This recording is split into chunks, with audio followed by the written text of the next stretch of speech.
Amen. Merci Seigneur pour sa fidélité. Est-ce que tu peux dire à la personne à côté de toi, je suis heureux de passer ce dimanche de Pâques avec toi? Hein? Mais ravi de passer ces moments ensemble avec le Seigneur. Bien. Alors pour ceux qui se posent la question, je vous rassure, c'est ni John Lennon ni Jésus qui est en face de vous ce matin. Voilà. On m'a dit Francis Lalanne un jour et on m'a dit Jésus l'autre jour, j'ai choisi Jésus à la place. Ça m'arrange quand même. J'aimerais juste qu'on puisse prier pour sa parole. Père, merci pour ta fidélité. Seigneur, qu'il fait bon vivre, d'être à l'abri sous tes ailes. Et ce matin, Seigneur, je le crois, tu vas encore parler à nos cœurs, tu vas encore nous édifier, nous exhorter, nous renouveler dans la foi. Alors Père, je te prie juste que mes mots soient surtout tes mots et que, Seigneur, ce que nous puissions retenir, ce n'est pas qui a parlé, mais de qui nous avons parlé. Seigneur, vraiment que tu puisses par ton Esprit Saint agir au plus profond de nos cœurs, nous te le demandons, et que tout le peuple de Dieu dise... Amen, amen. Bien-aimés, je suis ravi d'être avec vous. Alors ce matin, c'est moi qui dois terminer cette série et la lumière fut. Qui était là à partir de jeudi? Qui était là jeudi, vendredi, samedi, dimanche? Super. Il y en a qui étaient là ce week-end, et ceux qui étaient là juste le vendredi, juste le samedi, levez voir la main.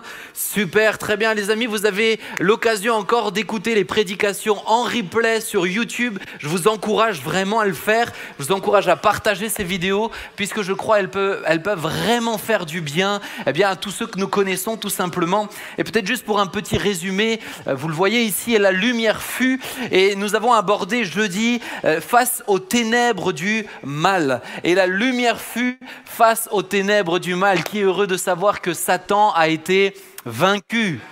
Amen. Satan a été vaincu. Et la lumière fut, nous l'avons entendu par la bouche de Claude vendredi, la lumière fut face aux ténèbres de la souffrance, les maladies, les souffrances intérieures, les souffrances du cœur. Tout a été porté sur la croix et la lumière fut. Alléluia. Et enfin, nous avons entendu hier que la lumière fut face aux ténèbres du péché. Notre plus grand problème a été résolu par l'œuvre de la croix, par Jésus-Christ, mort et ressuscité. Et ce matin, bien-aimés, nous allons terminer cette série avec notre dernier ennemi.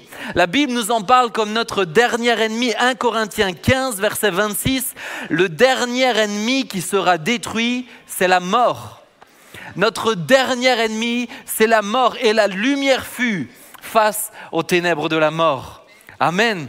Peu importe qui que tu sois, peu importe ton origine, peu importe ton arrière-plan, peu importe tes croyances, laisse-moi te dire que Jésus a résolu ton dernier problème, ton dernier ennemi, la mort. Jésus a résolu cette question pour toi. Tu as en Jésus une solution, et c'est ce que j'aimerais pouvoir évoquer à l'occasion justement de sa résurrection. Mais qui dit résurrection dit mort. Je ne peux pas vous parler de la résurrection. La résurrection, ça viendra en deuxième partie du message. Alors laissez-moi pour commencer peut-être en commençant à plomber l'ambiance. On va parler un peu de la mort. Parce qu'on ne peut pas parler de résurrection sans parler de mort. La mort et les ténèbres de la mort sont quelque chose de concret. Les ténèbres de la mort sont quelque chose de puissant et nous allons l'aborder et notamment l'entendre au travers d'un témoignage tout à l'heure. Mais pour commencer, d'où vient la mort? La mort, j'aimerais le rappeler, n'existait pas au départ. La mort n'était pas là. Le premier à avoir connu la mort, c'est Abel. Parce que juste, je réfléchissais à ça, je disais à ma femme, mais t'imagines, t'es le premier à mourir. Tu vois ton frère se jeter sur toi avec un gros rocher comme ça, et puis pouf, tu te retrouves nulle part ou dans un endroit que tu ne connais pas. Tu es le premier à mourir, il n'y a personne d'autre, tu es tout seul. Mais le premier qui a connu la mort, c'est Abel. Mais la mort est venue à cause du péché. La mort est venue, et il est dit, au travers du péché d'Adam. Romains 5, verset 12. C'est pourquoi, comme par un seul homme, le péché est entré dans le monde, et par le péché la mort, et qu'ainsi la mort s'est étendue sur tous les hommes, parce que tous ont péché. Je suis désolé de vous le dire. Peut-être que vous êtes là pour la première fois. Je vais commencer par une mauvaise nouvelle. Vous avez péché. Tout comme moi, j'ai péché aussi. tous ont péché. Que vous le vouliez ou non, que nous le décidions ou non, finalement on est attiré par le péché. Le péché est inscrit en nous dès notre plus jeune âge. Moi j'ai mon petit, en ce moment, Adam, celui qui a 4 ans, il me ment. Et ça me fâche. Je ne supporte pas qu'on me mente et quand il me ment, vous savez, ça vous tend comme ça. Parce que vous voyez, en plus c'est des mauvais menteurs à cet âge-là. Vraiment, ils ne sont pas très bons, ils n'ont pas tout compris. Mais ils mentent. Ils mentent alors qu'ils savent que je ne supporte pas ça. Mais c'est inscrit. C'est inscrit au fond d'eux. Et ça se transmet, ça se diffuse, ça grandit. Et avec le temps, parfois, les mauvais menteurs deviennent de très très bons menteurs. De très très bons menteurs. Bien-aimés, le péché est inscrit en nous et parce que le péché est inscrit en nous, la mort est inscrite en nous. Mais le plan de départ, ce n'était pas de mourir. Dans le jardin d'Éden qui était ce paradis, Adam et Ève, s'ils n'avaient pas péché, auraient vécu jusqu'à la fin. Le péché n'était pas inscrit en nous. La mort, mais à cause du péché, la mort s'est disséminée en nous car le salaire du péché, c'est la mort. Romains 6, 23, le salaire du péché, c'est la mort. Quand nous péchons, nous sommes amenés à mourir. Quand nous péchons, nous sommes amenés à mourir. Et la Bible nous dit que la mort est insatiable. Le proverbe 27 dit « Le séjour des morts et l'abîme sont insatiables ». Bien-aimés, tout le monde ici dans cette salle, à moins que Jésus revienne, et il l'a dit, il revient bientôt. Bon, s'il revient avant midi, ça va changer mes plans de la prédication, mais je serai très content. Mais s'il ne revient pas avant midi, bon, bien aimé, ici, normalement, tous, on est censé mourir un jour ou l'autre. Tous, que vous le vouliez ou non. On va tous mourir à un moment donné. On va tous se retrouver à être sur cette terre, eh bien, couchés, sans conscience, et notre âme qui s'en va ailleurs. Et je reviendrai dessus. Pourquoi ? Parce que le péché est rentré dans l'humanité. Le péché a eu un impact direct sur nous. Et sachez bien que le péché amène toujours la mort. Réfléchissez juste un instant. Adam et Ève ont péché et parce qu'ils ont péché, ils se sont rendus compte de leur nudité. Mais qu'est-ce que Dieu a dû faire ? Il a dû les couvrir. Et la Bible nous dit qu'ils se sont couverts que Dieu les a habillés de peaux d'animaux. Mais ces animaux, ils ont dû mourir. La conséquence directe du péché d'Adam et Ève, c'est la mort de ces animaux. Mais qu'elle soit sur un animal ou sur une autre personne, la conséquence du péché directement amène à la mort de celui qui le pratique ou ailleurs ou plus loin. Nous allons le voir, la mort a un bon collaborateur. Mais la mort, j'aimerais bien que nous puissions comprendre, a un pouvoir. Il y a un pouvoir dans la mort. Vous savez, la Bible donne souvent des allégories à la mort et je vais donner des allégories. Des fois, on donne à la mort des formes d'anthropomorphisme, on l'humanise un petit peu et nous le voyons dans la Bible. Elle est comme des fois avec des aspects humains. C'est pas une personne, la mort. C'est pas quelqu'un avec une grande capuche noire et une longue faucille. On va pas lutter contre la mort ce matin à la fin. La mort, c'est un fait, point. D'accord ? Mais ça donne, pourquoi la Bible donne avec des allégories ? Tout simplement pour donner plus de poids et de puissance en fait à ce que la Bible dit. C'est pour ça que si vous m'entendez parler avec des allégories, n'imaginez pas quelqu'un avec une grande faucille comme ça qui veut couper son jardin et de temps en temps quelques têtes. D'accord ? C'est des images, c'est pour donner plus de poids. Mais la mort a un pouvoir, elle a reçu un pouvoir. Chaque minute, une fois que votre maturité est atteinte, je vous l'ai dit, j'ai des amis qui m'ont dit qu'à partir de 30 ans, on a atteint, moi j'arrive à mes 30 ans cette année, et on atteint la maturité physique. On est au taquet de sa puissance et au taquet de son endurance. Bon, je ne le sens pas exceptionnellement, je dois le dire, mais peut-être parce que je ne l'ai pas trop entretenu sportivement parlant. Mais une fois que la maturité est atteinte, on ne fait que se dégrader. Certains se dégradent relativement vite, mais continuons à prier. Bien-aimés, on ne fait que se dégrader. Moi je vois, vous le voyez peut-être pas trop, mais moi je vois un dégradé de couleur de cheveux. Je vois les cheveux brun foncé, je vois les cheveux grisonnants, poivre et sel, je vois les cheveux tout blancs, tout sel, et puis je vois les plus de cheveux du tout aussi, il faut le dire. Hein. Il y en a qui ont, ils partent vers la fin, et puis il n'y a pas que ça, il y a les dents. Les dents tombent. Les dents tombent et vous grandissez, vous êtes petit, vous avez vos dents de lait, ensuite les dents d'adulte et puis à un moment donné, les dents matures, elles partent aussi. Il y en a qui n'ont plus de dents. Non, je ne veux pas vous embêter ce matin. Ah, je veux pas vous... mais finalement, on finit. Notre corps finit par se dégrader. On commence à avoir mal au dos. On commence à avoir des douleurs. On commence à... Des efforts qu'on avait l'habitude de faire, c'est plus aussi facile que ça. C'est vrai. C'est plus aussi facile que ça. Bien aimé, c'est la vie. Plus nous avançons et plus nous nous rapprochons de la mort. Plus les jours passent et plus vous vous rapprochez de votre propre mort. Ah, je vous ai dit que j'allais mettre la bonne ambiance. Hein. Nous sommes ici une assemblée de morts en sursis. C'est la réalité. Et à un moment donné, lorsque la mort vient, elle a un pouvoir. Le pouvoir, c'est lequel ? C'est le pouvoir de vous arrêter. Lorsque la mort vient, elle vous arrête sur place. Vous avez beau faire l'activité la plus importante de votre vie, si la mort vient à ce moment-là, c'est fini. Vous êtes au moment où vous allez dire oui à votre épouse, si la mort vient à ce moment-là, c'est fini. Nous avons eu un frère qui était en train, j'ai pas vu cette scène, elle était il y a des années avant que je naisse, je crois, hein, mais un frère qui était en train de présenter la Sainte Seine, il est mort sur l'estrade ici même. Mais au moment où elle vient, tout s'arrête pour la personne. Tout s'arrête, la mort a un pouvoir et c'est le suivant, c'est celui de vous arrêter sur place.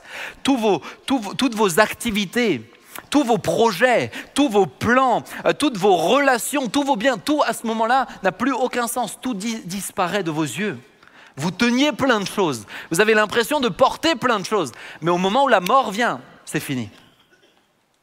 Quel pouvoir puissant! Réfléchissez un instant, la mort n'est pas neutre, quel pouvoir puissant! Au moment où elle vient, tout s'arrête. Il y a une citation que j'aime bien, c'est Anthony Burgess qui disait « La mort, elle entre, elle vous arrête au milieu d'une phrase, non c'est fini, et elle claque la porte. » C'est ça. Elle rentre, elle vous coupe, elle dit « C'est fini maintenant. » Hop. C'est ça la mort. J'essaie de réfléchir à une image. Il y a une, bon alors c'est un parallèle, mais il vaut ce qu'il vaut. Mais moi, vous savez, quand il y a eu la crise du Covid, vous en avez entendu parler ? Oui, moi aussi. Et qu'on nous a mis en confinement, premier confinement. Mais du jour au lendemain, tout s'est arrêté.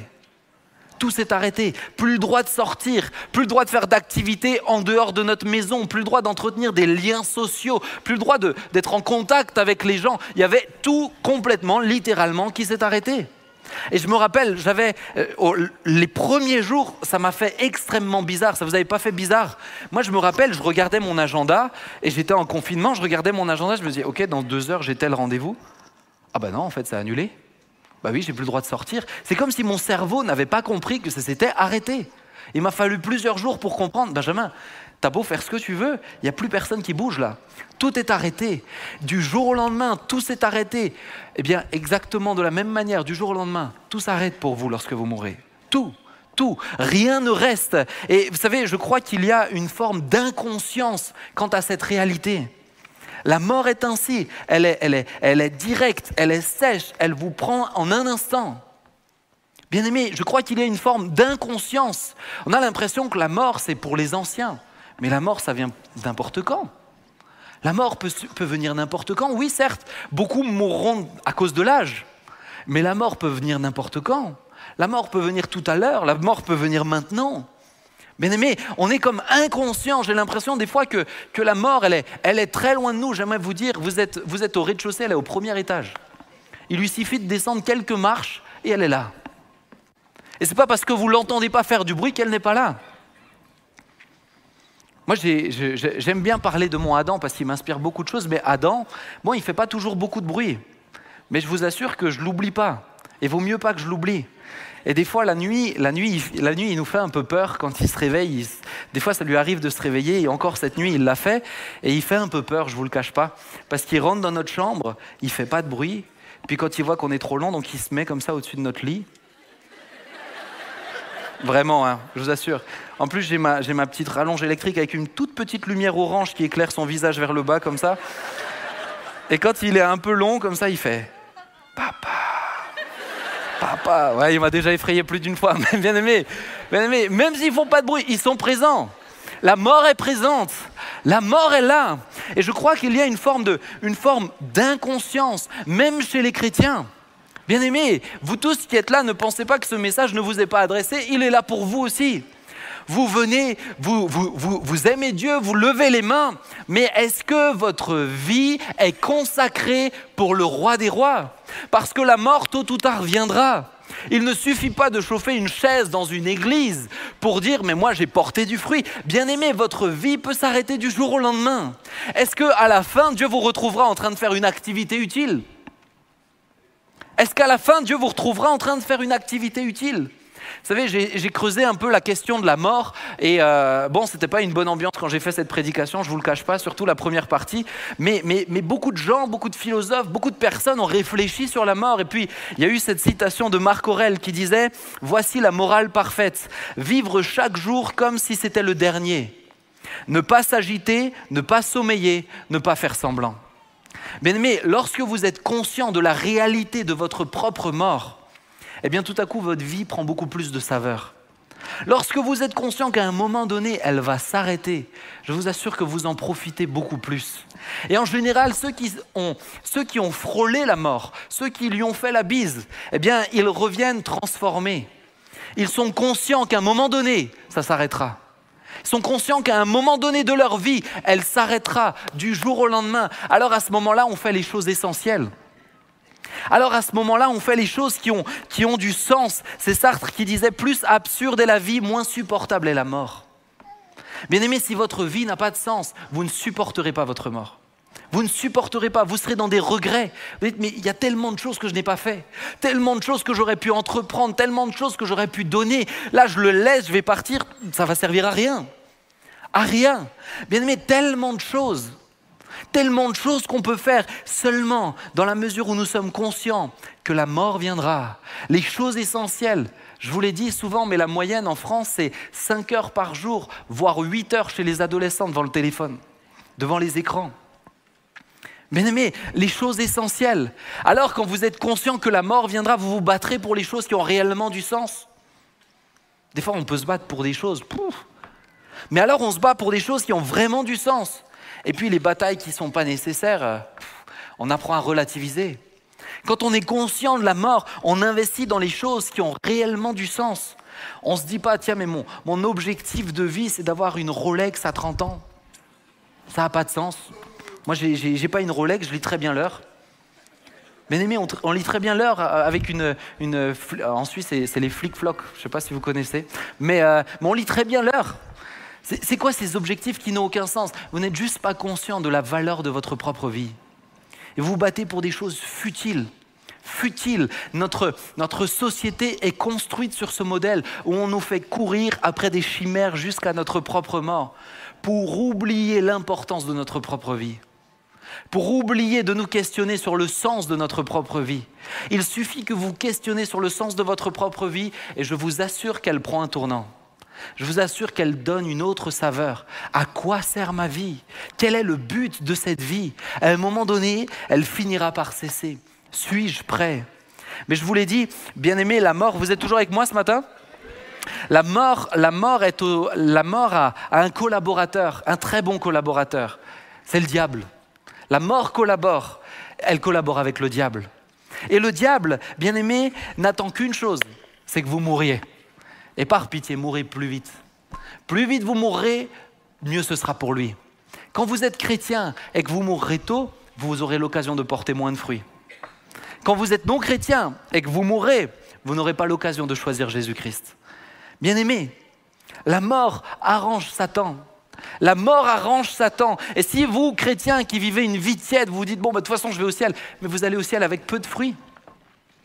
Et la Bible nous le dit, je vous le rappelle, il y a le livre des œuvres.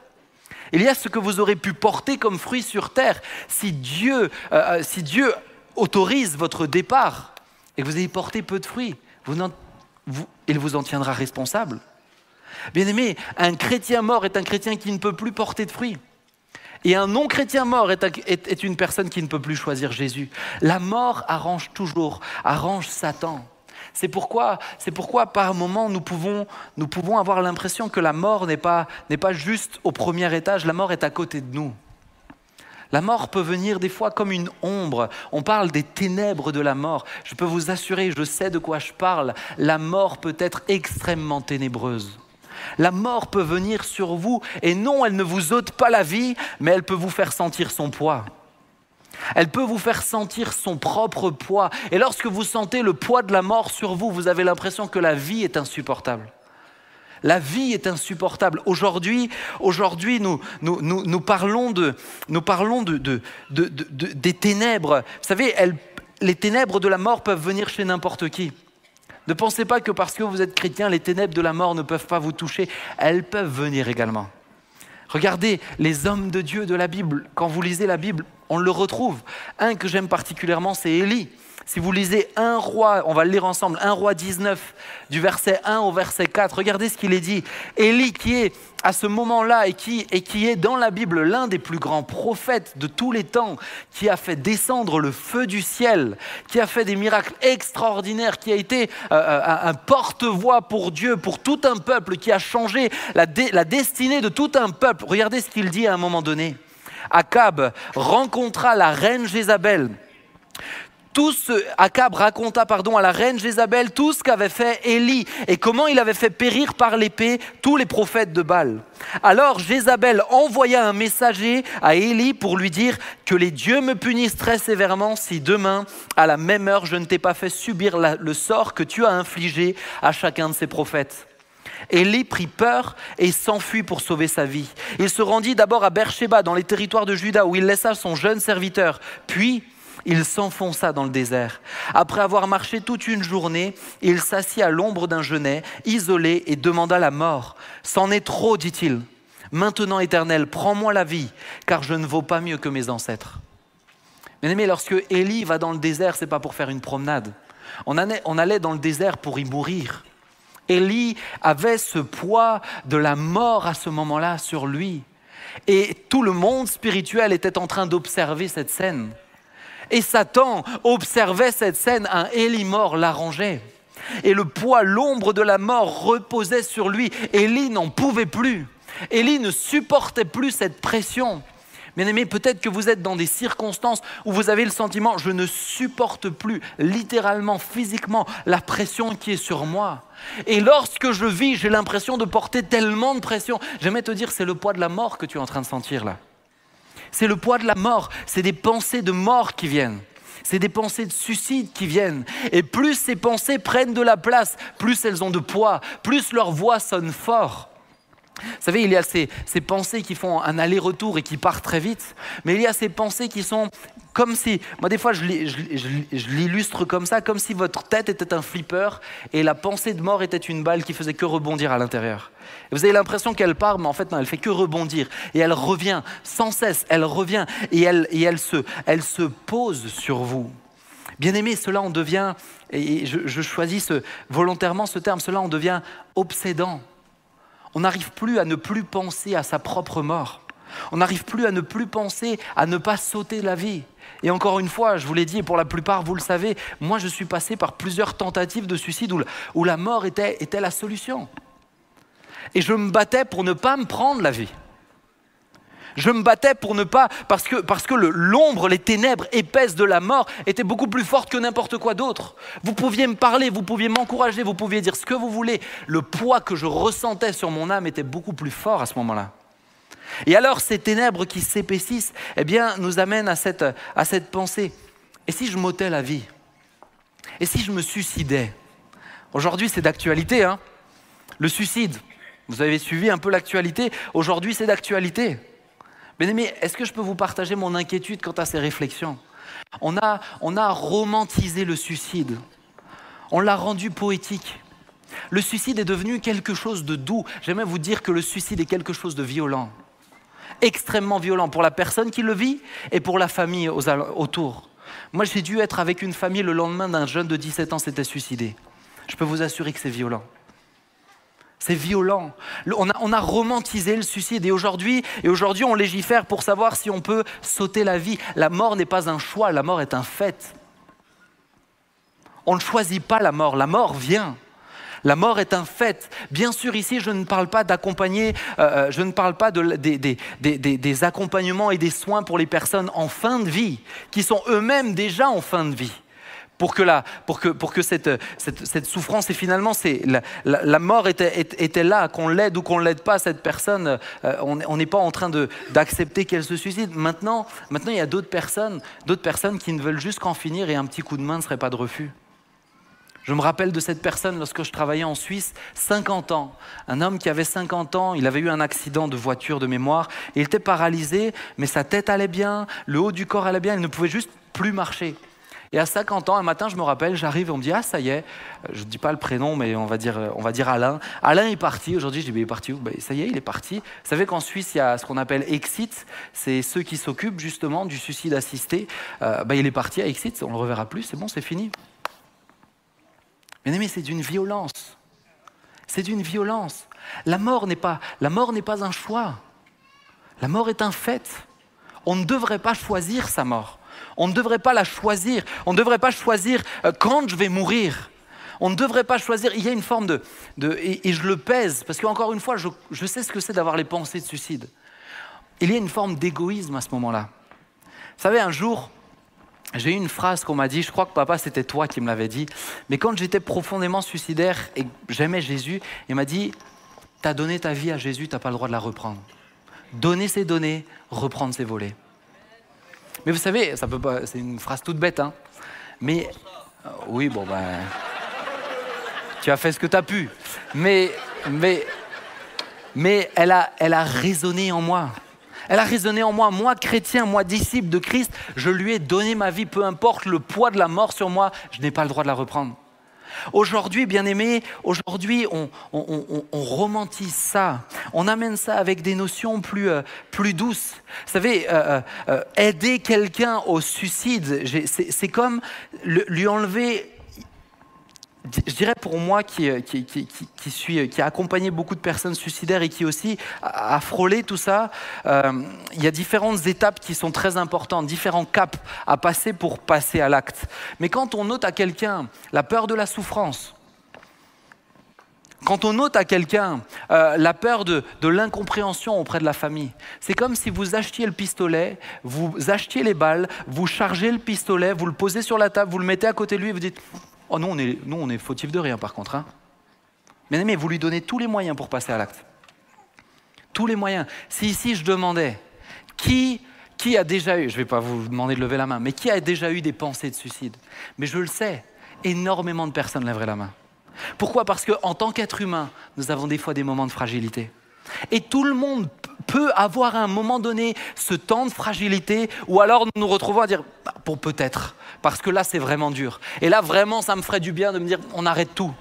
Mais bien aimé, si à ce moment-là de fragilité on dit tu sais quoi, nous on va t'aider.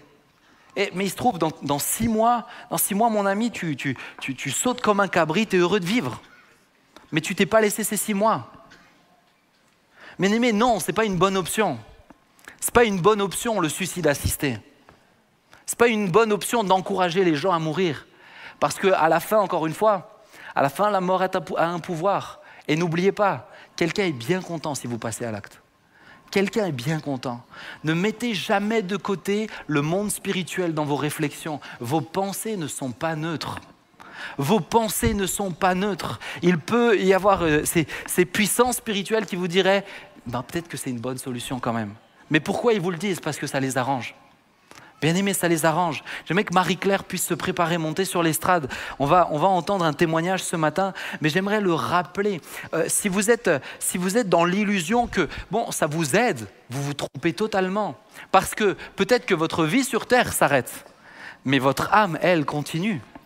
Votre âme, elle, continue le voyage. Vous pensez que c'est la solution, mais je vous assure que ça empirera votre problème. Et on va revenir dessus tout à l'heure. Mais bien aimé, passez à l'acte, la notion de suicide. Vous pensez que c'est votre solution? Vous vous trompez lourdement. Et j'aimerais qu'on puisse entendre Marie-Claire. Est-ce qu'on peut l'encourager, s'il vous plaît? Alors, Marie-Claire est une des réalisatrices qui fait tout ce que vous voyez sur Internet, chers amis internautes. Il y en a différents, mais il y a notamment Marie-Claire qui est là ce matin pendant la louange. C'est toi qui as fait? Elle a fait et elle est exprès revenue. C'est Lizou qui t'a remplacé? C'est un autre réalisateur qui t'a remplacé. Et puis, en plus de ça, elle gère toute la comptabilité de l'église. Bien aimé, vous vous rendez pas compte, mais sans Marie-Claire, il n'y aurait pas tout ce qui se passe. Il n'y aurait pas tout ce qui se passe. Mais c'est le Seigneur qui te donne les moyens, bien sûr. Mais de temps en temps, c'est aussi bien de le rappeler. Est-ce qu'on peut la remercier pour tout ce qu'elle fait, chers amis?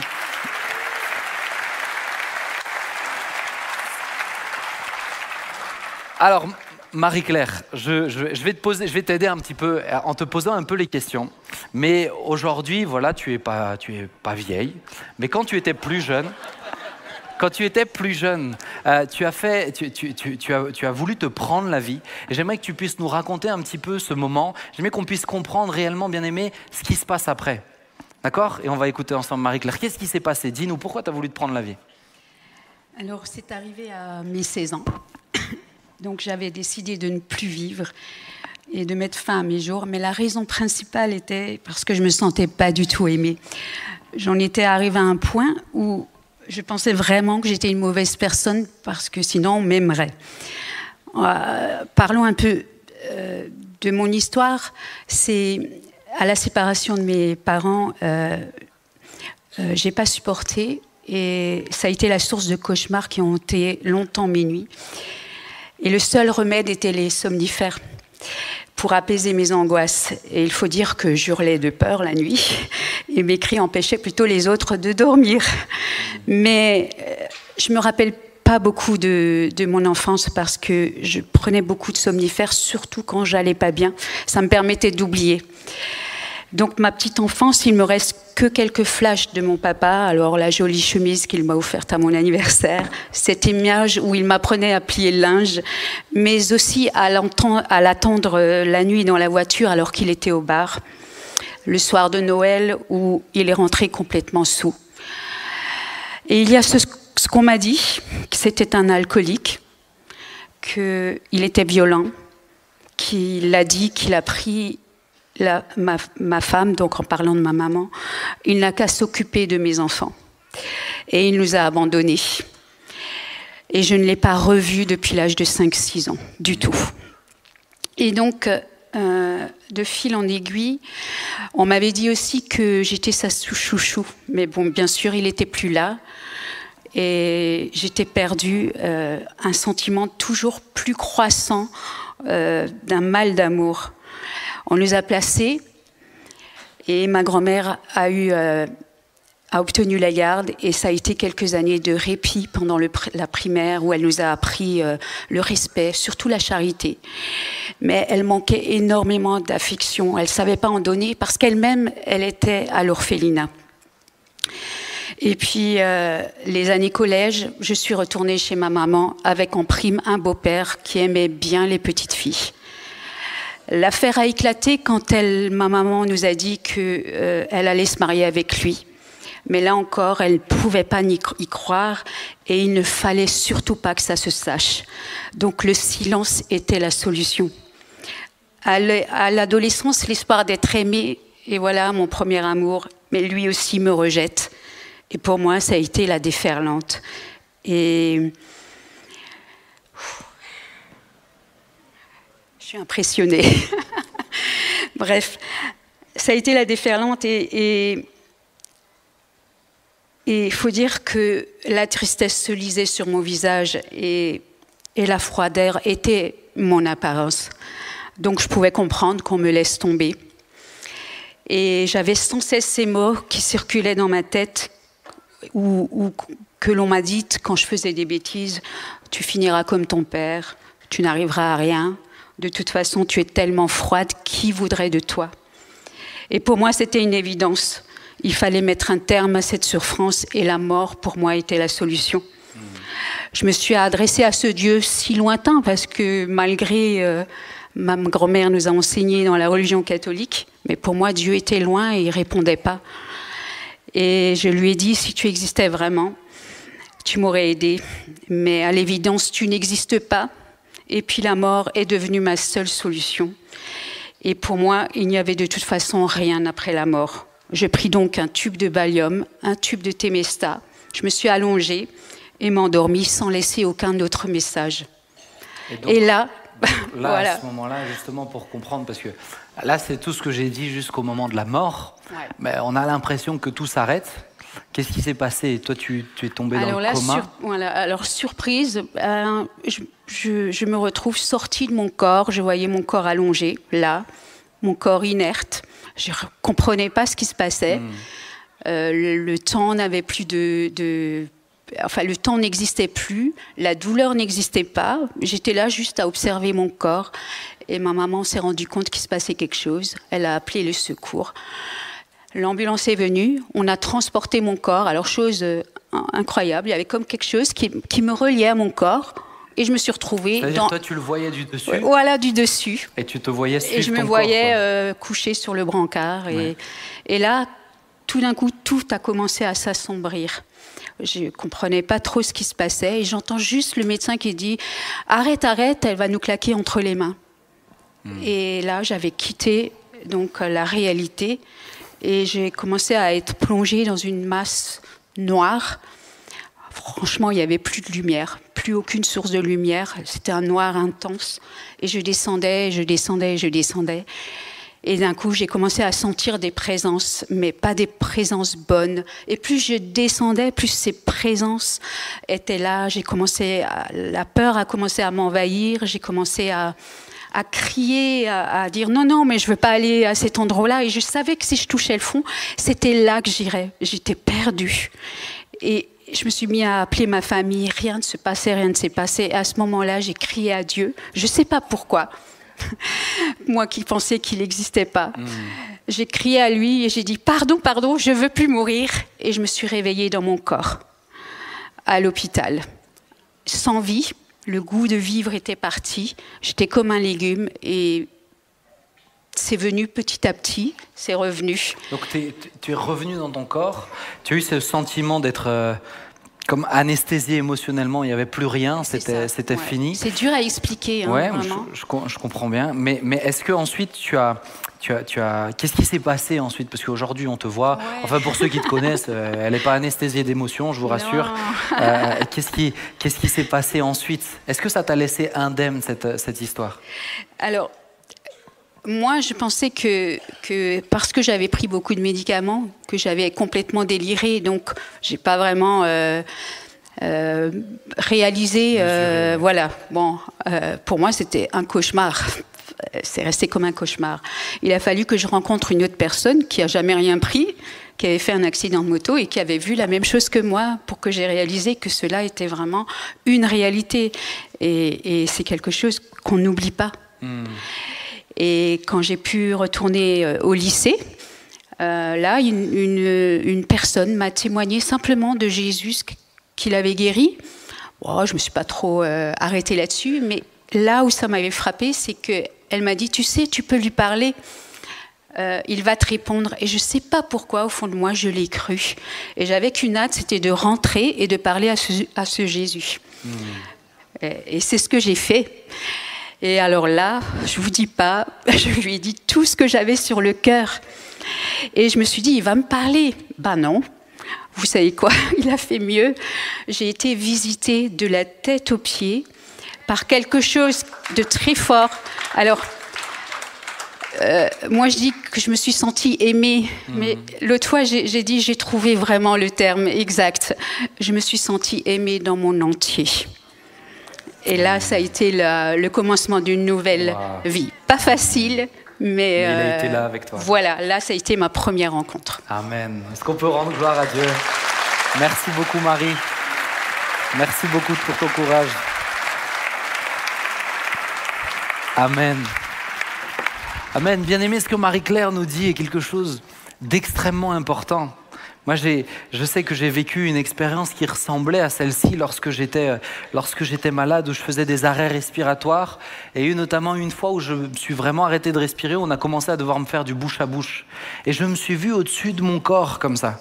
Et ce qui s'est passé dans mon cas, c'est qu'à un moment donné, comme elle, tout à coup, tout ça a disparu. Et j'ai vu des centaines de personnes à genoux en train de prier pour moi. Et alors qu'ils étaient à genoux en train de prier, leurs prières devenaient des cordes qui m'enlaçaient et qui plus ils priaient, plus me descendaient de nouveau dans mon corps. Et au moment où j'ai touché mon corps, je me suis remis à respirer. Bien-aimés, des histoires comme ça, vous pourrez en entendre plein. On pourrait vous en faire intervenir d'autres. Mais peu importe ce que les autres ont vécu, ce que vous devez retenir, c'est que c'est une réalité. Et ce sera une réalité pour vous aussi. Bien-aimés, c'est une réalité. Oui, la mort a le pouvoir de tout arrêter sur terre, mais elle n'a pas le pouvoir d'arrêter votre âme. Vous êtes un corps, vous êtes une âme à l'intérieur de vous, et vous êtes un esprit. Et ces trois choses font que vous êtes qui vous êtes. Mais si vous enlevez le corps, l'âme, elle, est éternelle. Et vous avez beau avoir l'impression que tout va s'arrêter, rien ne va s'arrêter. Mon grand-père avait l'habitude de dire oh, « le corps il est vieux, mais dans le cœur j'ai toujours 20 ans ». Mais c'est la réalité. C'est la réalité. Il y a au fond de nous un dynamisme. Moi je me rappelle, plus je vieillis, plus je me disais toujours en tant qu'enfant « bon, mais les anciens, les plus âgés, ils réfléchissent comme ça, ils sont très sûrs d'eux. » Non, en fait, on reste tous des grands enfants, on fait comme on peut, etc. Mais parce que l'âme, elle, ne vieillit pas. L'âme, elle, continue. L'âme, elle, est éternelle. Et vous avez beau arrêter le corps sur terre, la mort a beau arrêter le corps sur terre, elle continuera, l'âme continuera à vivre. Bien-aimé, il est dit, et Marie-Claire nous l'a montré, que la mort est un passage. Hébreux 9, verset 27. Et comme il est réservé aux hommes de mourir une seule fois, après quoi vient le jugement. Tu n'as pas deux chances, tu n'en as qu'une. Après quoi vient le jugement. Tu meurs une fois et après ça, tu seras jugé en fonction de ta vie sur terre. C'est ce qui va se passer. Donc si tu penses que se donner la mort est la solution, ça va juste précipiter ta fin.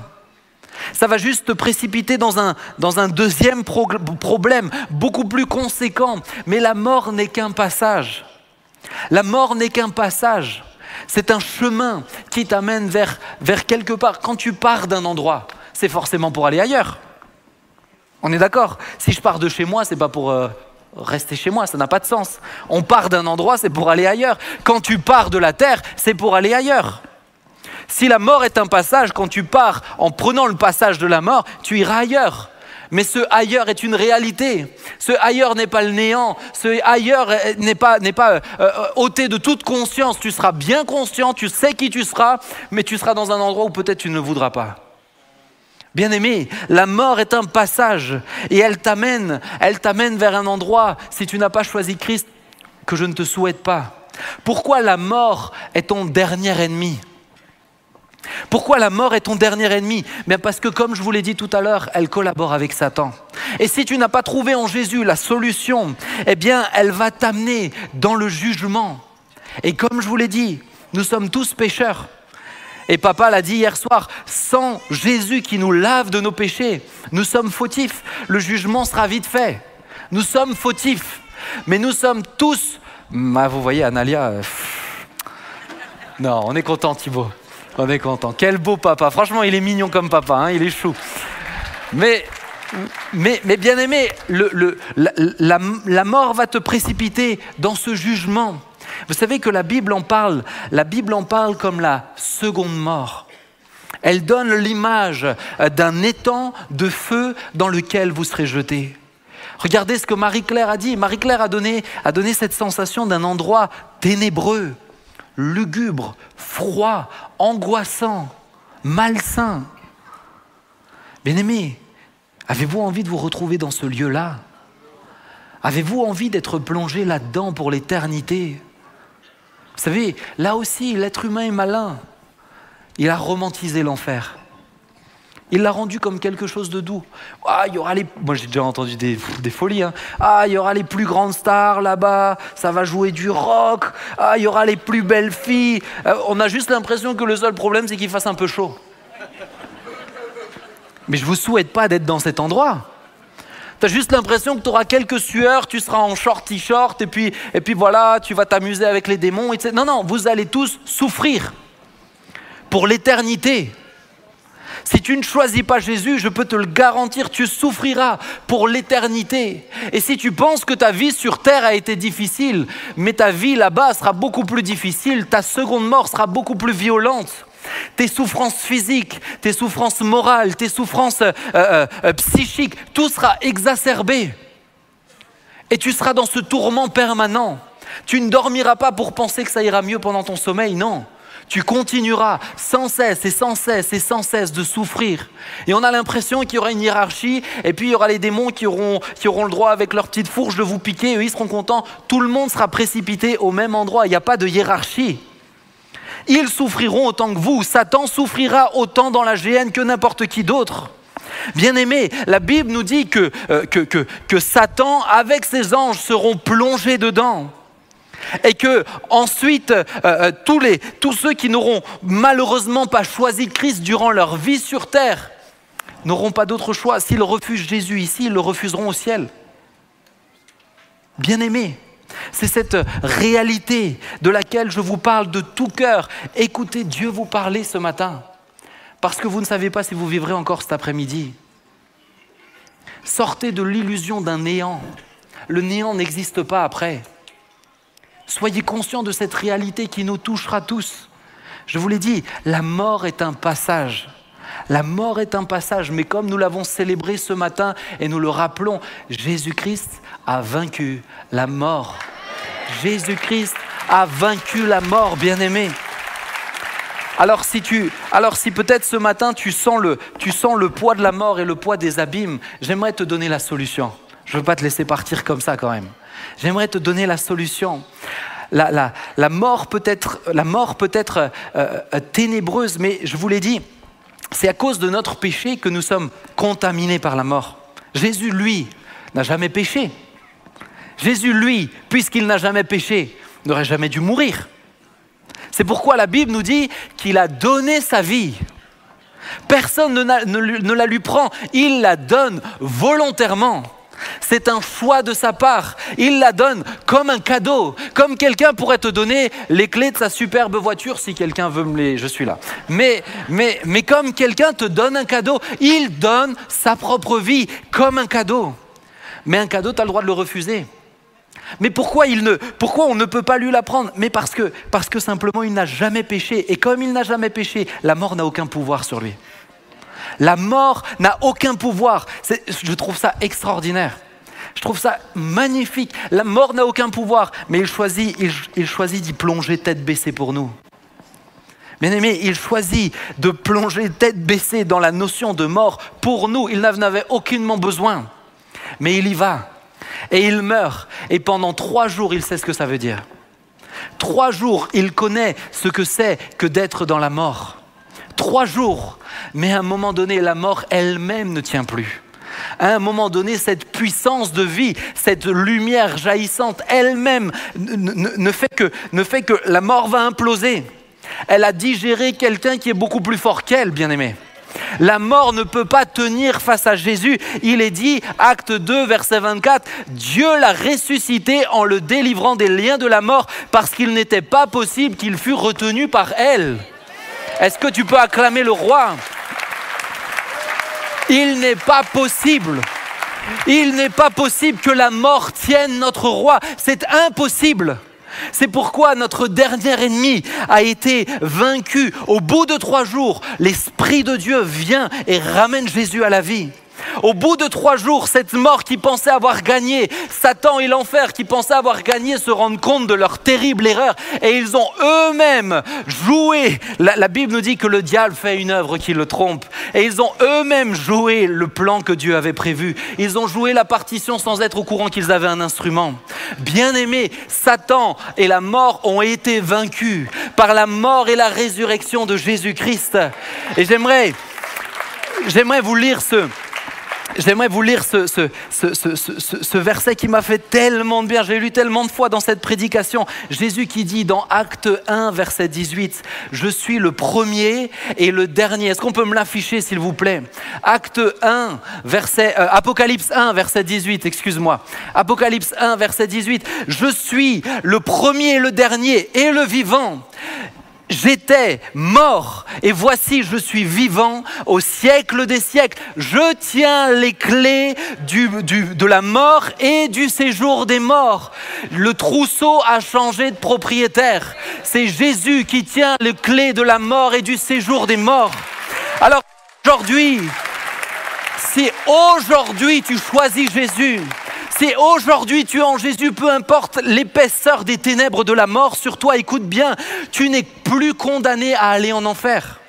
Tu n'es plus condamné à être enténébré par la mort jusqu'à la fin de ta vie. Tu as des pensées de suicide, j'avais des pensées de suicide, j'étais suicidaire, je me battais pour ne pas mourir. Mais Jésus m'a libéré. Jésus m'a sorti et ce matin je préparais cette prédication et il va y avoir, il y a sur plusieurs des ténèbres épaisses de mort sur vous et sur internet, mais Dieu va vous rendre libre ce matin. Dieu va vous rendre libre, ces chaînes n'ont plus de pouvoir si vous regardez à Jésus. Ces chaînes n'ont plus aucun poids, bien-aimé, Jésus est ressuscité. Jésus est ressuscité. Ça ne veut pas juste dire qu'un être humain est ressuscité. C'est celui qui a vaincu la mort, qui est revenu à la vie pour nous la donner, sa victoire. Il nous a donné sa victoire. Par sa mort, Christ nous libère de nos fautes. Par sa résurrection et sa mort, Christ nous libère de nos fautes. Il nous libère de la condamnation de la mort éternelle. Il nous réconcilie avec Dieu et il nous donne la possibilité d'avoir une éternité avec lui au ciel. Sans la résurrection de Christ, nous n'irons pas au ciel. Sans la résurrection de Christ, c'est impossible. Mais Christ l'a fait pour nous. Encore une fois, il a plongé tête baissée dans cette saleté, dans ces ténèbres, juste par amour pour toi et moi. Juste par amour pour toi et moi. J'ai mon petit garçon Adam qui, on se promenait mercredi et on était le long de la Ture. Et il y avait beaucoup de courant. Et il y avait beaucoup de débit, etc. Et il me dit, mais papa, c'est quoi, ça va fort, etc. Je dis, mais là, si tu tombes, et tu pars très loin. Et il me dit, mais si je tombe, tu viens me chercher. Bon, je me suis dit, j'espère qu'il n'a pas la bonne idée de sauter. Mais bien aimé, si tu tombes dans les ténèbres, si tu tombes dans le péché, si tu tombes dans la plus grande des saletés, Dieu vient te chercher. Dieu vient te chercher. Bien sûr que je serai allé le chercher, mon fils. Mais bien aimé, tu es peut-être tombé dans la plus grande des saletés. Mais Dieu vient te chercher. Tu es peut-être tombé dans les liens de la mort. Dieu vient te chercher. Peu importe ta souffrance, Dieu vient te chercher. Il plonge, tête baissée. Pour toi, la mort a été anéantie. Elle a perdu sur nous, disciples de Christ, toute sa puissance. J'aimerais que tu retiennes ça. Elle a perdu sur nous toute sa puissance. Certes, tu mourras. Certes, ton corps ici s'arrêtera, mais ça sera pour une meilleure vie encore là-haut. Le fait de pouvoir t'arrêter, de mettre un stop, de dire c'est terminé, t'as plus de choix, c'est fini, tu vis la seconde mort, ça c'est fini pour toi. Si tu choisis Jésus, tu n'es que gagnant dans cette histoire. Tu n'es que gagnant. Lorsque 1 Corinthiens 15, lorsque ce corps corruptible aura revêtu l'incorruptibilité et que ce corps mortel aura revêtu l'immortalité, alors s'accomplira cette parole de l'Écriture. La mort a été engloutie dans la victoire. Mort, où est ton aiguillon? Enfer, où est ta victoire? Ce matin, bien-aimé, toi qui as donné ta vie à Jésus, tu peux regarder la mort droit dans les yeux et lui dire, où est ton aiguillon? Enfer, où est ta victoire? Tu n'es que perdant. Tu n'es que perdant. Bien-aimé, l'aiguillon, il est un synonyme dans la version Parole vivante. Je trouvais que c'était celle qui était la plus proche. C'est où est ton arme? Où est ton arme? La mort, jusqu'à ce que Jésus meure et ressuscite, avait une arme. C'était le pouvoir de t'amener en enfer. Maintenant, mort, où est ton arme? T'es où? T'es désarmé. Tu veux faire quoi? Tu veux me tuer? Je vais aller au ciel. Tu veux faire quoi? Avec mes prédécesseurs, je peux dire, mais car Christ est ma vie et la mort m'est un gain. Avec Paul, je peux le dire de tout mon cœur, bien aimé, je n'ai pas encore 30 ans, mais si je pars à 29 ans, la mort m'est un gain. Croyez vraiment que ça me dérange? Honnêtement? Croyez vraiment que ça me dérange? Non, chérie, il s'occupera de toi. Mais vous savez, je parle des fois avec mes amis et puis moi, j'ai cette conviction depuis longtemps. Moi, je suis pas triste de mourir jeune. Hein. Vous savez, je serais pas triste. Ça me dérange pas. Si Dieu a décidé, bon Ben, t'as fait ton temps, je veux pas, mais moi, je pars pour une meilleure vie. Je pars pour une meilleure vie. Satan, tu veux que je parte? Vous voulez que je meure? Mais moi je vais au ciel, car Christ est ma vie, la mort m'est un gain. Est-ce que vous pensez vraiment que ça va me déranger? Pas du tout. Si je pars, j'ai gagné. Si je reste, je continue de communier avec Christ. Dans tous les cas, je suis gagnant. Dans tous les cas, tu es gagnant, mon frère. Dans tous les cas, tu es gagnant, ma sœur. Arrête de dire, ah, ta vie est difficile. Tu as le droit de communier avec Christ sur terre. Et tu as le droit d'avoir la garantie que tu iras au ciel. Tu as cette espérance. Vous êtes toujours avec moi ce matin? Je sais que le temps est un peu passé, mais il a parlé longtemps tout à l'heure. Mais je termine. Je veux terminer avec cette notion. Christ n'est pas juste mort et ressuscité pour qu'on ait une vie en communion avec lui. Christ est mort et ressuscité pour te donner une nouvelle espérance, celle d'aller au ciel. Celle d'aller au ciel, peu importe la dimension, la Bible nous dit peu importe le degré de souffrance ici, c'est rien comparé à la gloire à venir. Bien-aimé, c'est rien, tu souffres et je ne prends pas à la légère. Encore une fois, je ne parle pas à la légère des ténèbres de la mort, de la souffrance, de tout ce qu'on a dit tout au long de ces 4 jours. Je ne prends pas ça à la légère, c'est lourd, c'est difficile. Et Jésus veut marcher avec vous dans ces temps-là. Et même si vous ne guérissez pas, Dieu marche avec vous. Et même si vous souffrez encore, Dieu marche avec vous. La vie n'est pas un film, un long fleuve tranquille. Ce n'est pas le monde des bisounours, j'ai l'habitude de le dire comme ça. On souffre. Mais Jésus est là. Mais viendra le jour où tu iras là-haut. Viendra le jour où tu passeras l'éternité avec lui. Tu passeras l'éternité au ciel. Trop de croyants, trop de chrétiens, laissez-moi m'adresser un petit peu à vous quelques instants. Trop parmi nous, croyants, oublions la réalité du ciel. Et nous vivons comme si c'est notre seule vie ici. Investis pour les choses qui durent. Investis pour les choses qui ont du sens. Ne cours pas après l'argent. Ne cours pas après tout ce qui fait courir tout le monde. Toi, tu as la chance de croire et d'être conscient qu'il y a quelque chose de beaucoup plus grand après. Ne cours pas après les choses éphémères. Mets ta vie en règle. Suis Dieu de tout ton cœur, aussi difficile que cela soit. C'est rien comparé à ce que tu auras au ciel. C'est rien comparé à la présence de Jésus au ciel. Bien-aimé, moi, une des premières choses au ciel, ce que je veux, c'est un entretien avec Jésus, pas pour lui parler, juste voir son regard. Je veux juste voir son regard. Il y a un frère, je ne sais pas s'il est là dans la salle, mais il me l'a dit. Il me dit, avant de donner ma vie à Jésus, il est là, il est au fond. Avant de donner sa vie à Jésus, il a eu un songe. Et il a vu Jésus en rêve. Bon, ça m'a fait plaisir, il m'a dit, il avait les cheveux comme toi, la barbe comme toi. Bon. Après, il dit, bon, il n'y avait juste pas les yeux, je ne peux pas rivaliser avec les yeux de Jésus, excusez-moi. Mais une telle pureté, un tel amour. Vous savez comment j'ai expérimenté ça? Le jour où Adam est né, il est né par césarienne en urgence et j'ai été le premier à le porter. Et à ce moment-là, il m'a fixé. C'est indescriptible. Un enfant qui n'a jamais vu le monde, c'est indescriptible. Il m'a transpercé. Je me sentais tout nu devant lui. Vraiment, je ne peux pas. Mais ça, c'est le regard de Jésus, ça. C'est le regard de la pureté. C'est le regard de la pureté. Si tu n'es pas en règle avec Dieu, tu te sentiras mal. Mais si tu es en règle avec Dieu, tu ne te sentiras qu'aimé. C'est ce que Marie-Claire a vécu. Bien-aimé, au ciel, on a cette espérance. Au ciel, il y a cette dimension plus grande. Il essuiera, Apocalypse 21, verset 4, il essuiera toute larme de leurs yeux. Et la mort ne sera plus. Et il n'y aura plus ni deuil, ni cri, ni douleur, car les premières choses auront disparu. Il n'y aura ni pleurs, ni cris, ni douleur. Est-ce que tu peux juste imaginer un lieu comme ça? Un lieu où Jésus est là pour toujours. Il n'y aura plus de pleurs, il n'y aura plus de tensions, il n'y aura plus de disputes. Il n'y aura plus de disputes les uns envers les autres, plus d'animosité.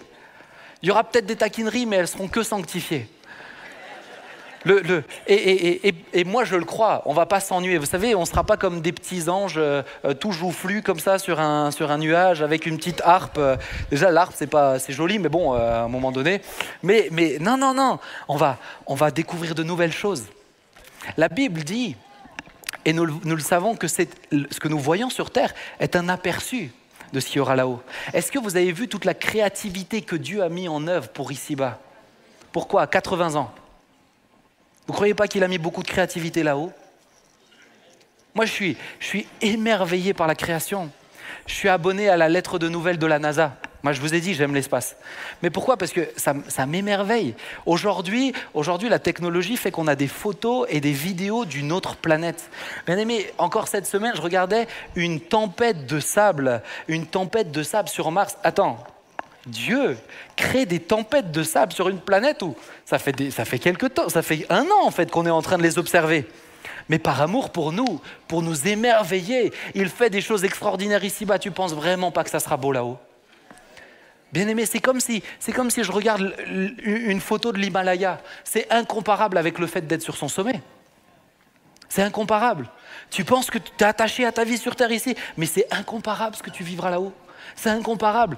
On va faire des activités. Et même si on travaille, ça ne sera pas pénible. On va se réjouir, on va louer Dieu, on va le chanter, on va communier ensemble. On aura des maisons, on aura tellement de belles choses.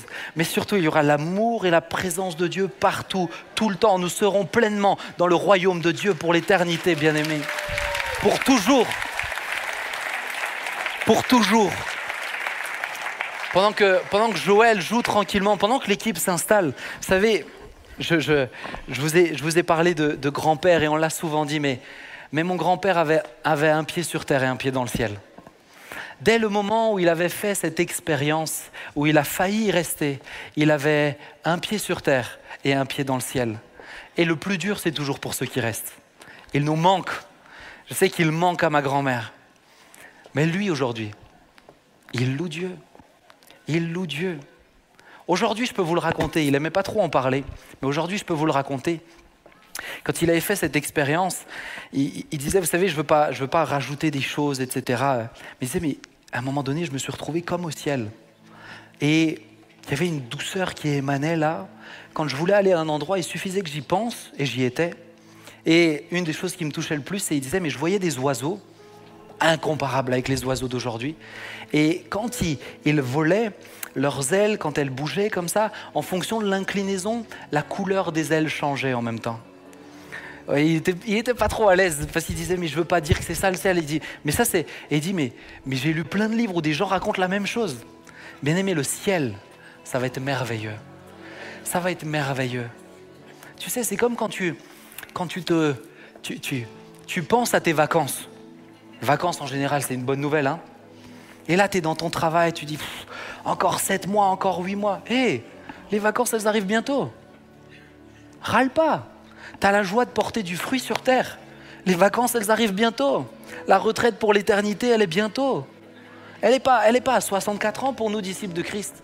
Elle est bientôt, bien-aimée. Mais elle est dans l'éternité. Et on va porter du fruit. Et on va louer Dieu. Et on va l'aimer. Mais en attendant, ici-bas, nous avons cette espérance. Jésus-Christ est mort, ressuscité pour moi, pour ma vie ici-bas, mais pour que je trouve une solution face à la puissance de la mort. Elle ne tient plus face à moi parce qu'à cause de la lumière de Christ, ce qui n'a pas pu le retenir lui ne peut pas me retenir moi. Christ vit en moi, la mort m'est un gain. La mort m'est un gain. Bien-aimé, ce matin, ferme tes yeux quelques instants s'il te plaît. Oh, j'avais un grand-père qui ne s'est jamais attaché aux choses terrestres. Elles étaient futiles. À ses yeux, c'était du vent. Il avait tout ce dont il avait besoin, mais il ne s'attachait jamais, jamais.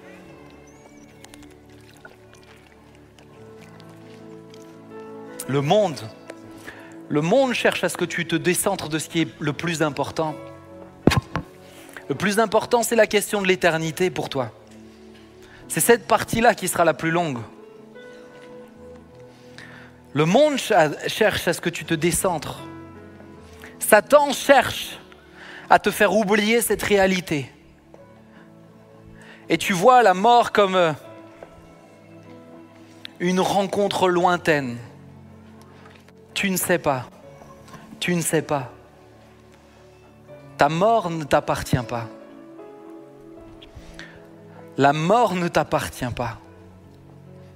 Ce qui t'appartient, c'est le choix de la destination. Ce matin, nous communions à la résurrection de Jésus. Certes, il a plongé tête baissée dans la mort et ses abîmes pour nous. Et elle l'a englouti. Mais la vie a pris le dessus. la vie a pris le dessus. La mort ne tient pas face à la puissance de résurrection qui était en Christ. Et de la même manière que la mort ne tient pas face à la puissance de résurrection qui était en Christ, elle ne tiendra pas non plus sur toi si tu acceptes Christ ce matin.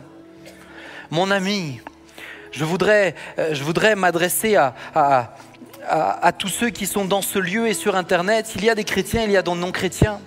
Permettez-moi de m'adresser premièrement à ceux qui disent « Je suis disciple de Jésus ». Tu es disciple de Jésus, alors pourquoi vis-tu comme si c'est ta seule vie ? Pourquoi t'attaches-tu aux choses comme si elles étaient importantes par rapport à l'éternité ? Tu as un privilège, c'est d'être en communion et de vivre une vie passionnante pour le roi des rois. Et nous l'avons entendu, nous avons encore beaucoup de travail, beaucoup nous rejoindront. Mais dédies-tu ta vie, celle que tu as donnée à Christ ?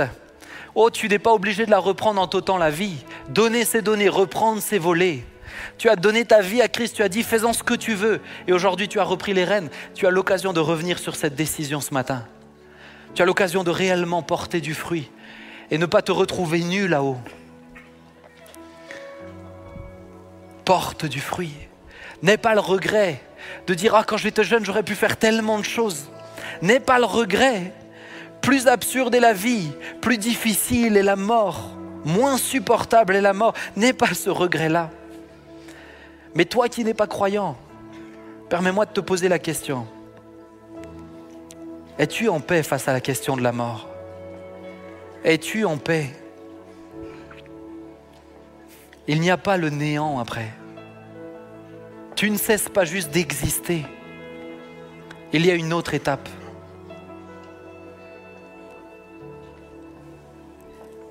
Regarde à la complexité de comment tu es créé. Regarde toute l'énergie que Dieu a mis pour te créer, toute l'énergie que Dieu a déployée pour que tu sois sur cette terre. Penses-tu réellement qu'un chef-d'œuvre comme toi, Dieu l'effacera d'un coup de gomme ? Jamais. Il t'aime. Si tu es là, c'est parce qu'il t'aime. Et il te veut avec lui pour toujours. Mais tu es contaminé par le péché et la mort ce matin. Et il te tend la main. Ce n'est pas moi. Écoute Dieu. Il te tend la main. Ce matin, tu as le choix. Vas-tu l'accepter ou vas-tu la refuser ? Tu es libre de choisir. Mais si tu dis « je la refuse », si tu dis « je ne prends pas la main de Jésus », tu fais ton choix et tu en porteras la responsabilité, je te le dis, de tout cœur. Parce que cette réalité est trop importante pour la prendre à la légère, pour l'atténuer. Je ne veux pas romantiser cette vérité ce matin. Tu n'es pas en paix, tu n'as pas l'assurance d'être sauvé. Tu as l'occasion ce matin de repartir rempli de cette assurance. Et beaucoup, je le sais, Dieu me l'a dit, vous repartirez remplis de cette assurance de votre propre salut. Et vous marcherez en nouveauté de vie parce que vous savez que la deuxième vie vous attend derrière. Mais alors que nos yeux sont fermés, toi qui dis, Jésus, je t'ai entendu ce matin, j'ai compris. Tu es sur Internet ou tu es dans ce lieu. Jésus, je te choisis ce matin. Alors que nos yeux sont fermés, je t'invite juste à lever ta main là où tu es. Si tu es dans ce lieu, si tu es sur Internet, juste tu lèves ta main. C'est un signe devant Dieu, ce n'est pas pour moi, mais c'est devant Dieu. Tu lèves ta main, tu dis Jésus, j'entends ton message.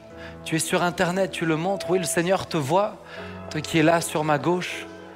Si tu dis Jésus, je te choisis ce matin. Je choisis de croire en ta vie et ta résurrection. Je choisis de croire que ma vie sera transformée. Lève ta main bien haut. Lève ta main bien haut. Je voudrais prier pour toi. Tu lèves ta main bien haut. Une fois que, c'est-à-dire, vois les mains levées, plusieurs mains qui se lèvent. Une fois que ta main est levée, tu peux la baisser. Je veux te laisser encore l'occasion. Tu ne sais pas ce qu'il viendra cet après-midi. Toi qui es hésité, toi qui es tiraillé, tu hésites, lève ta main si tu choisis de croire ce matin. Oui, le Seigneur vous voit. Le Seigneur voit chaque main levée. Chaque main levée. Est-ce que je pourrais demander à l'Assemblée de se lever ce matin, s'il vous plaît ? Il y a un temps de grâce alors que papa se prépare juste à prendre la suite. Il y a un temps de grâce ce matin. Il y a un temps où la puissance et les ténèbres de la mort perdent leurs droits sur des vies. Il y a un temps ce matin où des hommes passent des ténèbres à la lumière, de la mort à la vie. Ici, dans ce lieu, mais également sur Internet. Et j'aimerais demander à ceux qui ont pris la décision ce matin de dire « je choisis Jésus », pas ceux qui sont sur Internet, il y a un numéro qui va s'afficher sur lequel vous pouvez téléphoner pour qu'on prie pour vous, mais j'aimerais prier pour ceux qui ont levé la main dans ce lieu. Et j'aimerais que vous puissiez juste me rejoindre à l'avant, comme pour marquer votre décision. Comme pour marquer votre décision. Christ a plongé la tête baissée pour vous. Oh, marquez une décision franche. N'ayez pas honte de ce choix ce matin. Juste merci de t'approcher, de venir à l'avant. Ceux qui ont levé leurs mains, viens juste à l'avant s'il te plaît. Viens, rapproche-toi, j'aimerais prier pour toi. J'aimerais que nous puissions prier ensemble alors que l'église se mette en prière ce matin. Juste tu te mets à l'avant. Ne prends pas cette décision à la légère, mon ami. Ne regarde pas à moi, tu peux juste fermer tes yeux, regarder à Jésus. C'est Jésus qui sauve. C'est Jésus qui sauve ce matin. C'est Jésus qui sauve. Juste tous ceux qui veulent donner leur vie à Jésus, rapprochez-vous. Venez, venez, sortez des rangs. Rapprochez-vous, c'est Jésus qui change ta vie ce matin. Ne regarde pas à moi, mais regarde juste à Jésus. Garde les yeux fixés sur Jésus. C'est lui qui a plongé tête baissée pour toi.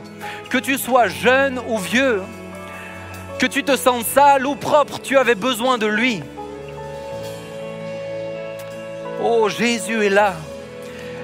Jésus est là et Jésus va te ôter les chaînes de la mort autour de toi. Il va te laver, te purifier de ton péché ce matin. Alléluia, Jésus. Jésus. Ce matin, j'aimerais que vous puissiez, si vous êtes d'accord, juste répéter une prière que je vais faire. Ce n'est pas une formule magique. Ce n'est pas ça qui vous sauve, mais c'est votre foi. Si vous croyez réellement dans ce que je vais dire et que vous allez le répéter parce que vous le croyez, vous sortirez avec l'assurance d'être sauvé ce matin, complètement. Mais répète simplement si tu es convaincu. Et que l'Église répète avec moi pour encourager nos bien-aimés. Tu dis Seigneur Jésus. Oh mon ami, tu n'es pas en train de faire une commande dans un restaurant, dis-le de tout ton cœur. Seigneur Jésus, ce matin, je t'entends. Et je crois que tu es mort et ressuscité pour moi. Ma vie sans toi n'a aucun sens. C'est pourquoi je te la donne ce matin. Efface tous mes péchés. Libère-moi de ces chaînes. Accepte-moi dans ta famille. Je te donne ma vie. Oh, dis-lui encore une fois de tout ton cœur, je te donne ma vie. À partir d'aujourd'hui, elle ne m'appartient plus. Elle est toute à toi. Je vivrai pour toi et je mourrai pour toi. Seigneur, que tu puisses m'accepter ce matin. Je crois en toi, alors conduis-moi. Au nom de Jésus, j'ai prié. Amen. Est-ce qu'on peut acclamer nos bien-aimés ce matin? Oh, réjouis-toi. Réjouis-toi. Oh, est-ce que l'Église peut pousser des cris de joie ce matin? Jésus est vivant. Jésus est vivant. Bien-aimé, reste devant Dieu parce qu'il y a sur plusieurs, il y a sur ceux qui se sont avancés, mais il y a également sur ceux qui sont sur Internet et dans ce lieu, même des disciples de Christ, ce que nous avons décrit tout à l'heure. Il y a des ténèbres épaisses de la mort. Il y a sur certains le poids de la mort qui repose. Et comme Élie, tu dis, mais je veux mourir. Dieu va te libérer ce matin. Est-ce que le peuple de Dieu peut se mettre quelques instants en prière? Je laisserai ensuite papa prendre la suite. Mais commence à prier ce matin. Il y a un temps de libération pour plusieurs. Église de Christ, prie prend autorité. Satan a été vaincu. La mort n'a plus aucun droit. Esprit de mort, vous quittez maintenant au nom puissant de Jésus-Christ. Esprit de mort, vous laissez tranquille maintenant dans le nom de Jésus-Christ. Que toute pensée de suicide, que toute peur de la mort quitte les corps, quitte ce lieu, que toute oppression liée à la mort cesse maintenant dans le nom de Jésus-Christ. Et c'est la vie de Jésus que nous appelons, la vie de Jésus, celui qui a été ressuscité d'entre les morts. Que cette vie-là maintenant repose sur tous nos bien-aimés qui souffrent de ces ténèbres épaisses. Que toute pensée de suicide, que toute pulsion suicidaire cesse maintenant dans le nom de Jésus, dans ce lieu et sur Internet. La mort, où est ton pouvoir? Enfer, où est ta victoire? Mort, où est ton pouvoir? Enfer, où est ta victoire? Christ a tout accompli. Et c'est de ce roi-là que nous nous réclamons maintenant. Il tient les clés de la mort et du séjour des morts. Il est plus que victorieux. C'est pourquoi nous le déclarons sur la vie de chacun qui s'attend maintenant à être libre au nom puissant de Jésus-Christ. Amen. Amen. Amen. J'aimerais inviter tous ceux qui sont chargés. Restez là, mes amis.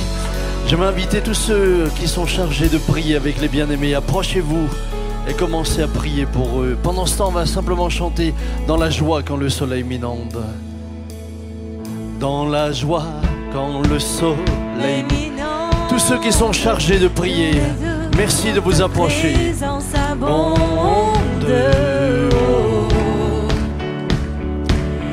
Jésus, je te suivrai. Dans la peine, quand mon âme sombre, dans la vallée du deuil et de l'ombre. Oh. Jésus, je te suivrai. Car tu es mort. Car tu es mort pour moi. Je vivrai pour toi. Car tu es mort. Car tu es mort pour moi. Je vivrai pour toi. Tu t'es offert. Tu t'es offert sans rien garder. Tu as souffert pour me sauver. Oh. Que les assistants pasteurs s'approchent également. Jésus, je te suivrai. Je t'aimerai plus que la vie. Je servirai malgré le prix. Oh. Jésus, je te suivrai.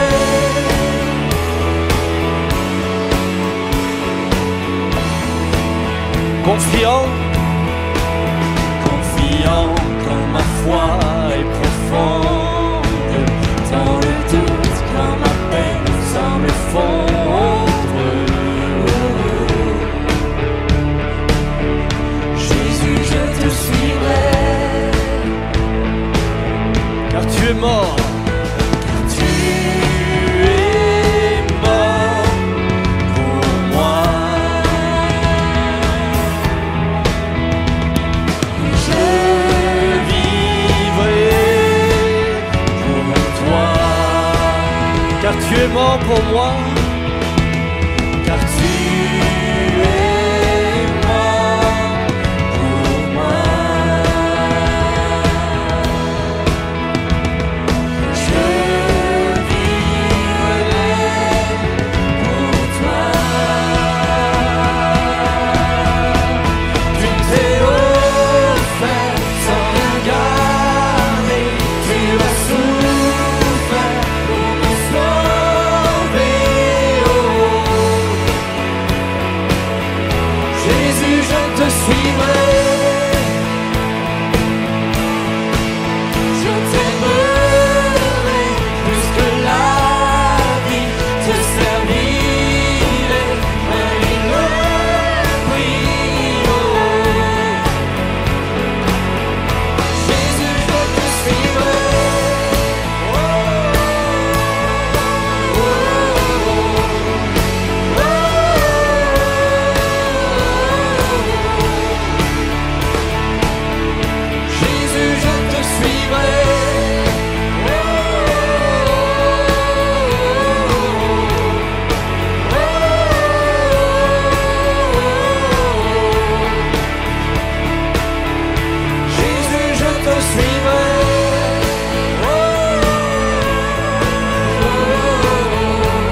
toi.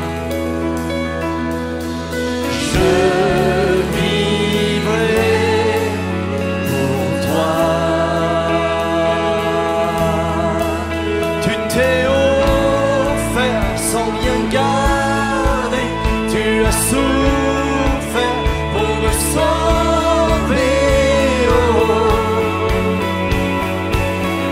Jésus, je te suivrai, je t'aimerai, je t'aimerai plus que la vie, te servirai malgré le prix. Jésus, je te suivrai.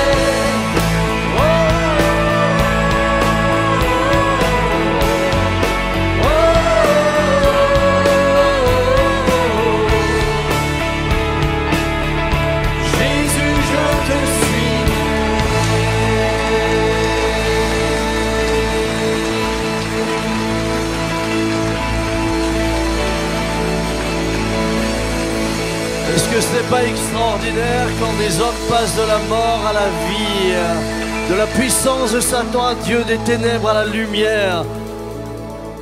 Mon frère, ma sœur, aujourd'hui vous avez assisté à des résurrections.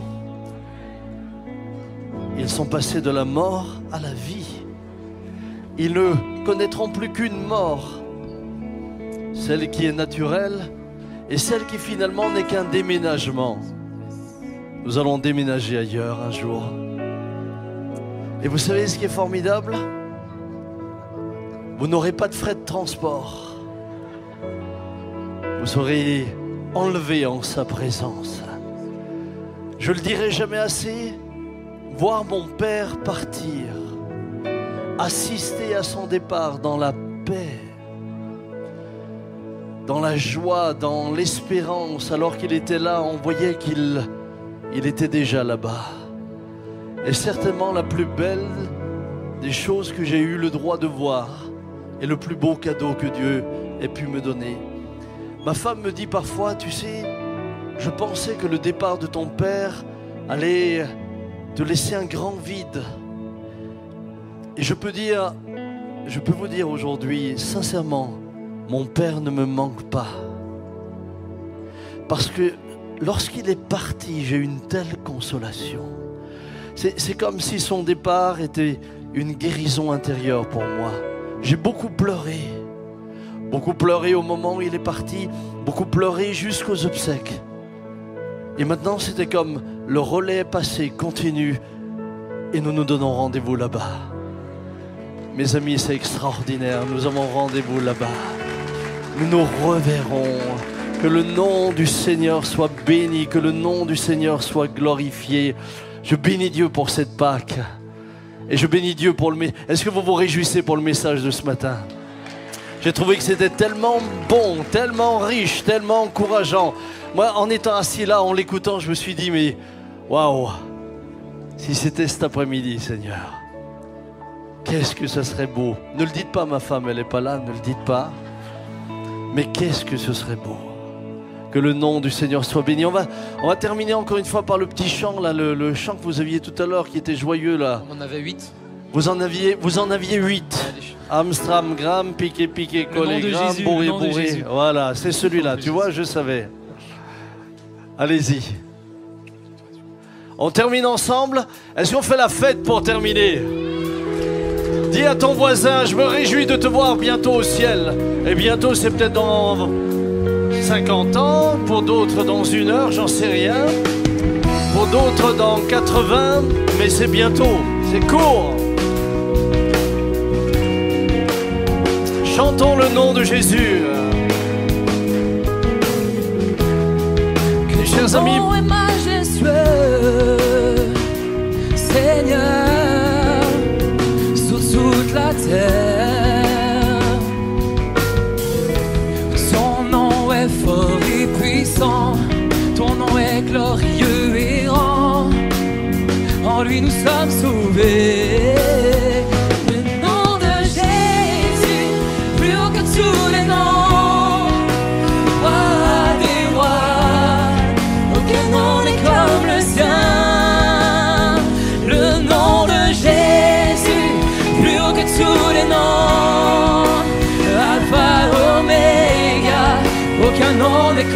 sien.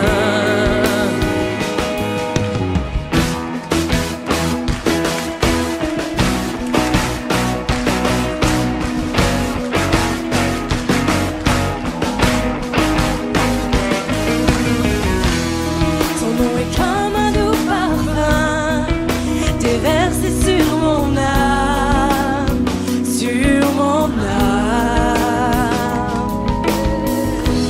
En ton nom nous surmontons tout, en ton nom nous avons la victoire. Ton nom est tout puissant, le nom de Jésus, plus haut que tous les noms, roi des rois, aucun nom n'est comme le sien.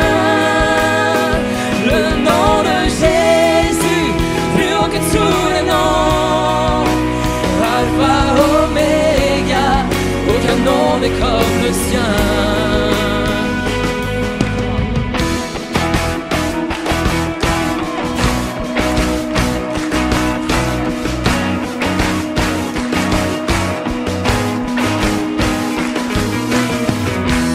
Aucun autre Dieu n'a vaincu la mort, que Jésus-Christ est ressuscité. Nous l'élevons plus haut. En son nom tout genou fléchit, en son nom tout homme est sauvé. Nous invoquons son nom. Aucun autre Dieu n'a vaincu la mort, que Jésus-Christ est ressuscité. Nous l'élevons plus haut. En son nom tout homme est fléchi, en son nom tout homme est sauvé. Nous invoquons son nom, disons Jésus, Jésus, Jésus, Jésus.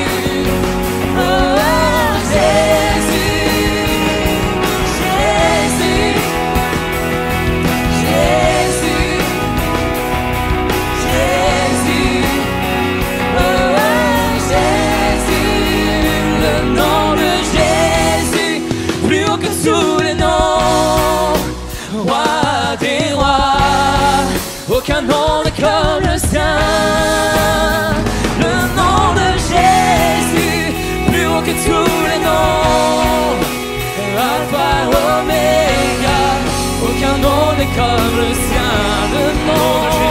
Le nom de Jésus, plus haut que tous les noms, roi des rois, aucun nom n'est comme le sien. Le nom de Jésus, plus haut que tous les noms, Alpha, Oméga, aucun nom n'est comme le sien. Pour nous lui faire une ovation à celui qui est l'alpha et l'oméga. À lui la gloire.